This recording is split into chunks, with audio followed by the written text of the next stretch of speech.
What's up? How you doing? Here we are today. Beautiful day, but a bit hot. Slight breeze, but hot. Have a beverage here we're gonna try. Focusade. I don't know what that is. First time I'm having it. Very low in sugar. L-carnitine, GABA, alpha, American ginseng, vitamin C, and B complex. Caffeine from yerba mate leaves, in parentheses. That's parathentical.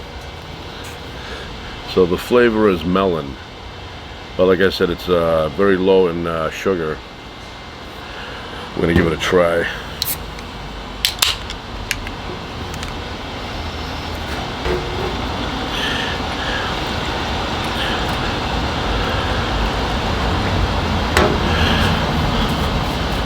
I have ice in here, and that was in the refrigerator, so it's nice and cold.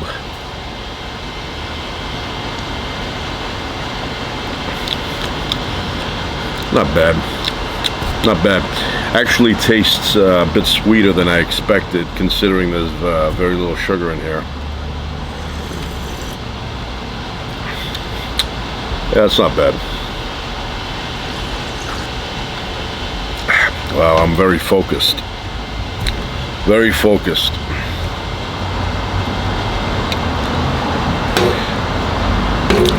Got some steaks here today. Gonna put a little bit of salt and pepper on them and have them later on. Good steaks.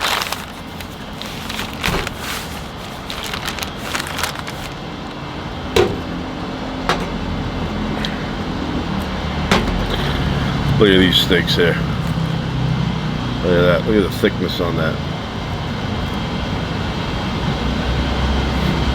So, four steaks, about 2 inches thick. Look at that. These are New York strip. I could have gotten ribeye. I did not get ribeye.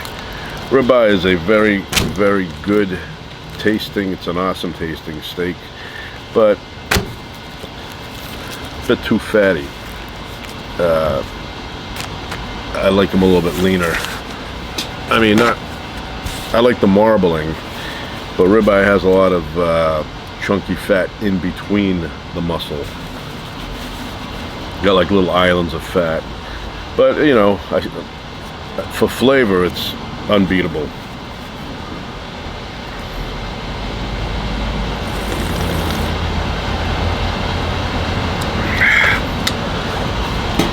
So we have some Himalayan salt here.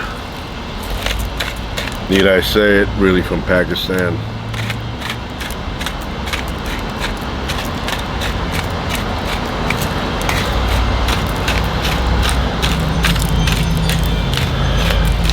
I prefer Himalayan salt over sea salt.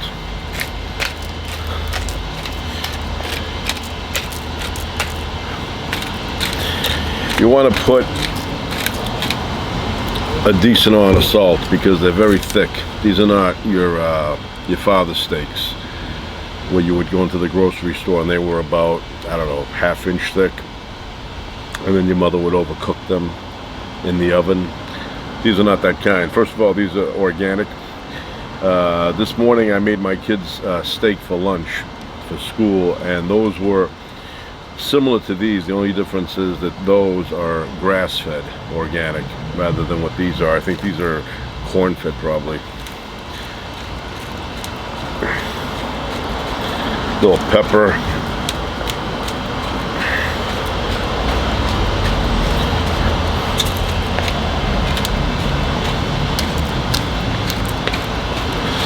And I'm gonna let them sit for a few hours. So flip them around. Very heavy. I think each one of these is 18 ounces.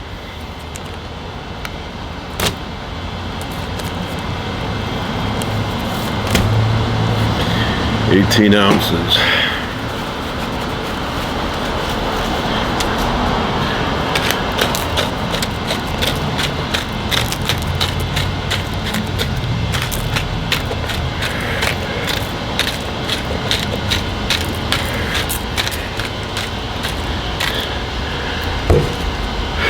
Wow. Glad I have this.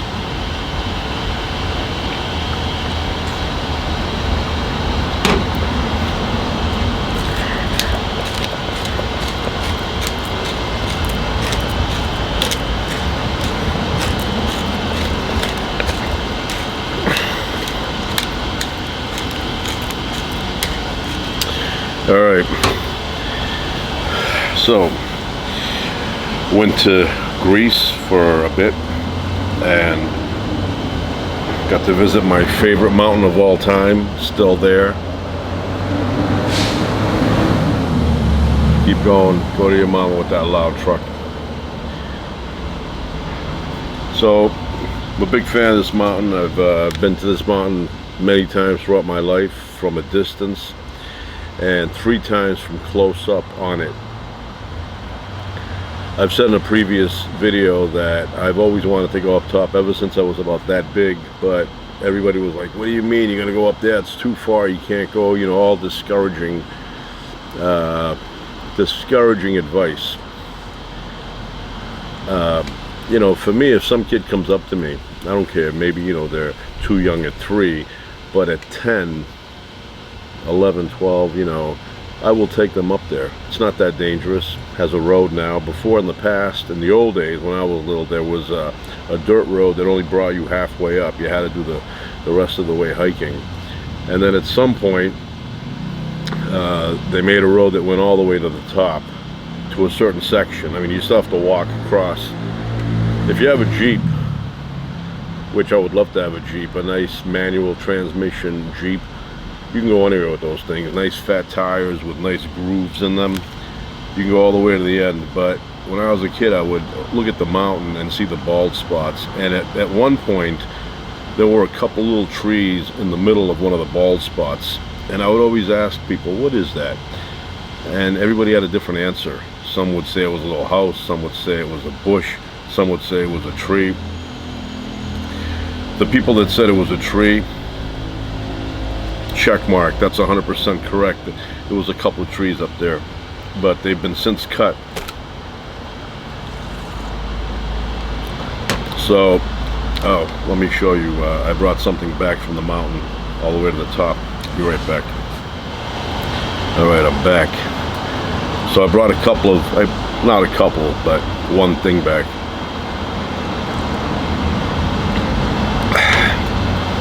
Brought a branch back from the mountaintop. It was one piece. It's been cut right here, solid. They're very heavy, very dense wood. I think it's beech tree. But anyway, went up there and got these at the top. I have another one, and then I came down, and a cousin of mine, very good guy, very helpful, cousin of mine cut them in half, cut these in half, or cut this, it was a branch, with a chainsaw. And then I put them on the airplane and brought them back.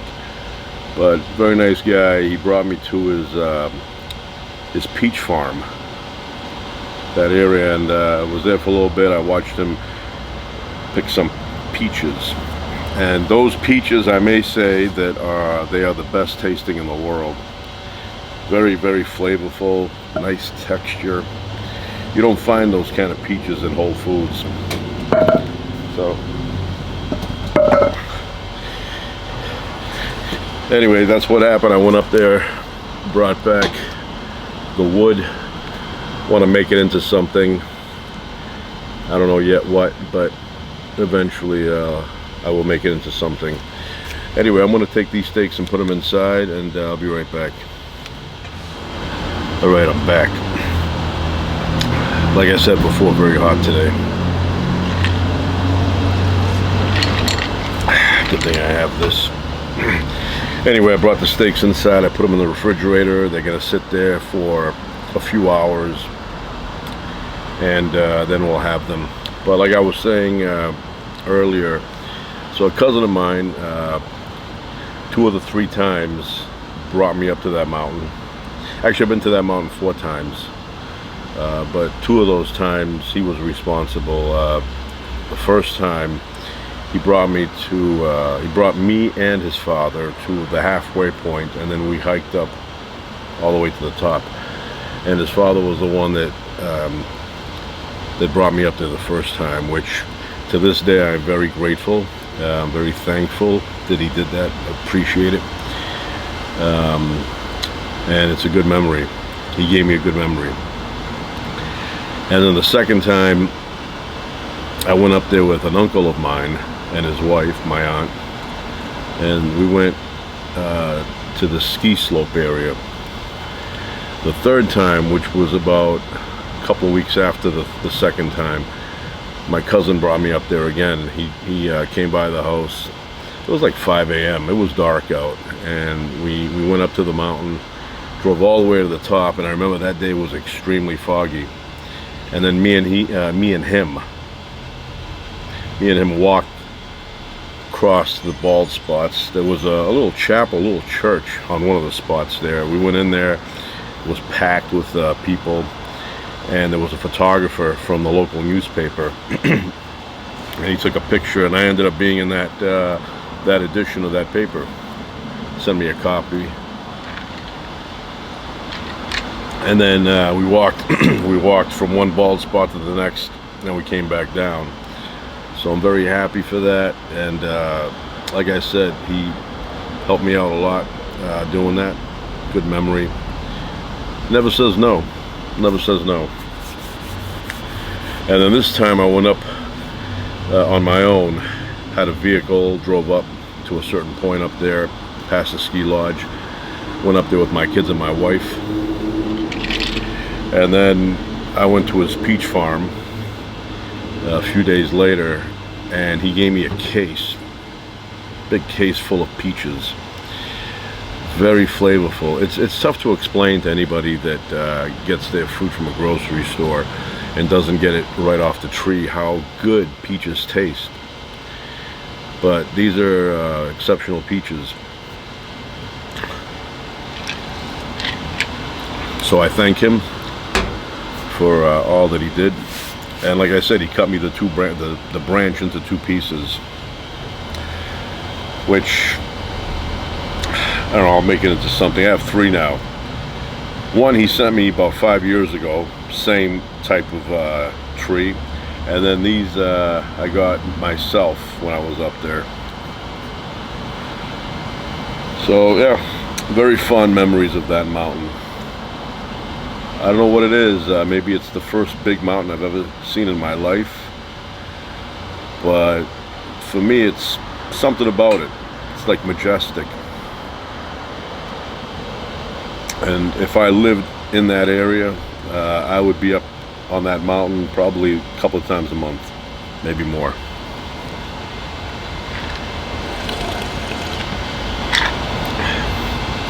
Yeah, I remember when I was younger, I asked a lot of people, hey, can I go up there? I was willing to go up there on my own.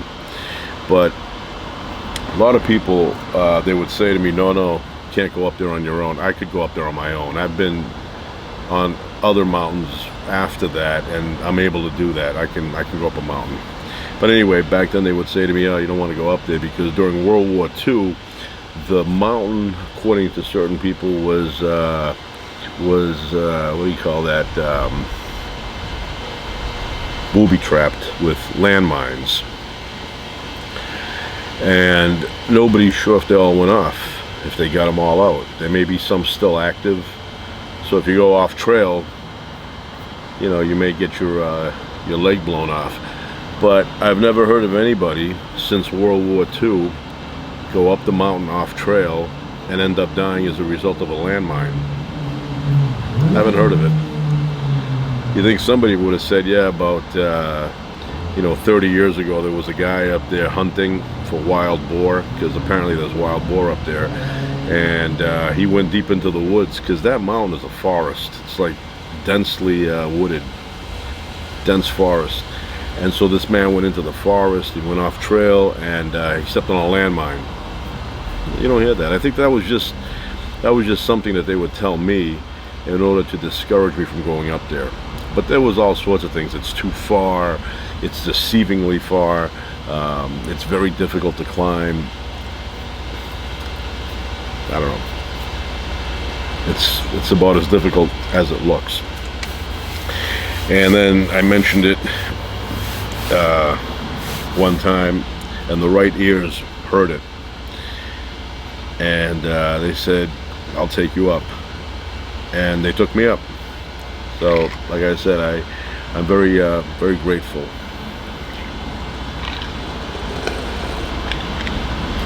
That was my uncle who did that. From not an uncle like your father's or your mother's brothers or brother, not that kind of an uncle. This is an uncle that was my mother's second cousin's husband.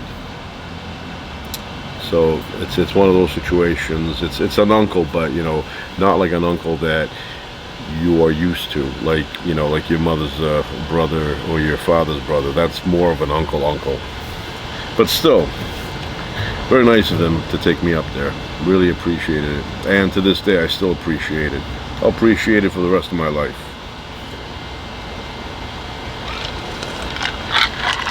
Anyway, I'm almost done with this beverage. There's a little bit left, a lot left. Not bad. So this says 100 milligrams of clean caffeine. I don't know what that means. Clean caffeine. 1 can, 1 serving size. It's got biotin, B12, and apparently good amounts, because this says it has 375% of your daily need of B12. B6 is 100%. The rest of them are 100%, but vitamin B12 and biotin are off the charts. So the mama's boy with the little motorcycle going by, little moped. But there's all sorts of good stuff in here. I've never had it before, so if you see me all jittery later on, or full of energy like I want to climb Mount Everest,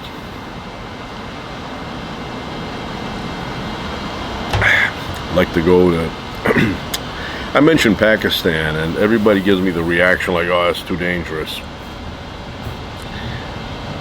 I'm not going in the city where it may be dangerous, maybe not, I don't know. I'm gonna go to the mountain area, the border of Nepal and Pakistan, border of China and Pakistan, that area. A lot of people go there, a lot of tourists. I don't know, I don't hear anything going on. You go there, you do a little climbing, a little picture taking. I'm not there to protest anything. I'm just there to appreciate the beauty of the country of Pakistan and eat some good Pakistani food, Indian food. Delicious. I love Indian food. There's a few different things I like from the cuisine area there. I like Greek food, Mexican food, Japanese food, Indian food. What else we have? Caribbean or Caribbean. Love that kind of food. Matter of fact, wow, that's a big fly. If I was over there, I would grab that. I don't know what that is. Yes. Thank you. UPS guy. I'll be right back. All right, I'm back. That was the UPS guy. So anyway, there's the food I was mentioning. So Greek food, love Greek food. Indian food, love Indian food. Mexican food, big fan of Mexican food. I don't want to repeat it. Caribbean, love that. Just gonna mention Cha-Cha's Chicken out in Santa Monica. Love that place, love their chicken. Cha-Cha's Chicken, highly recommended. If you're in the neighborhood, go to Cha-Cha's Chicken and get the extra hot with the plantains and the salad, and sit in there and eat it. It's really good stuff. What else? Oh, I love German food, the schnitzels there. Good, sticks to your rib food. I said Japanese. Love Japanese food. I'm impressed with the Japanese culture. Everything they do is professional. They build homes, carpentry, furniture. They cook. The way they do the tuna, the way they slice it, everything's like professional. Very impressed. I was looking at that. I don't know what that is. It's like maybe it's I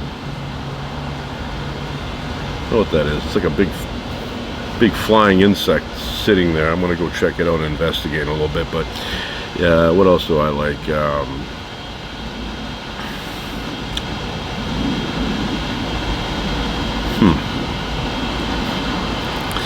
I like all kind of food from all kind of cultures. I'm not one of those people that only eats one type of food and only 5 things from that one type. I eat everything basically. I mean, I don't eat weird stuff, you know. I don't like lamb. Don't like lamb at all. I do not like brains of animals, things like that. I'm not into that kind of stuff. So just things that are in that category I'm not a fan of. Gamey stuff, not a fan of. Like I had one time I was driving cross country and I stopped in I think it was maybe Oklahoma or Nebraska. I think it was Oklahoma. Doesn't matter where it was, but I had Buffalo Burger. No, I did not like it. I could eat it. I mean, yeah, I could eat anything. It's not like I sit there like, oh, I can't eat that. I could eat it. I could eat, you name it, I could eat it. But do I prefer it? I do not. I don't like lamb, buffalo, not a fan. Very gamey. Lamb to me is like inferior to cattle. I will have steer any day, bull, cow. I'll have pork. I don't eat pork that much, but I will have it. Chicken. Big butterfly over there. Trying to think of something else that I have that's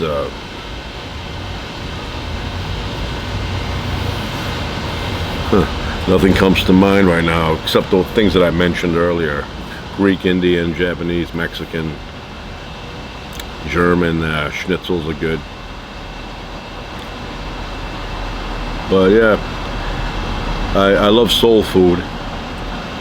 You know, I didn't know much about soul food about 25 years ago, but a friend of mine who knew a lot about it was going to lunch one day, and he said, hey, you want to go to lunch? And I said, sure. So he ended up going to some soul food place. And I didn't know what to order, so he suggested, try this, and everything he suggested, everything I got was awesome. So big fan of that. Big fan of that kind of stuff. Anyway, that's pretty much it for now. I will be posting more videos coming up. And right now I am going to finish my beverage, which I highly recommend. Once again, it's Focus-Aid. I don't get any money endorsing anything, so I'm being honest that if I like it, I like it. One thing I like about this more than anything is that the sugar is low.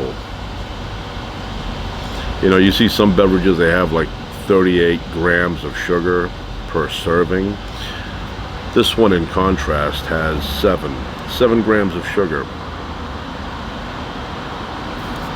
If I like it, I will buy a case and put it in the fridge and then have it, you know, when I'm thirsty.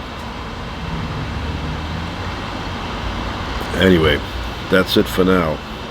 Ciao.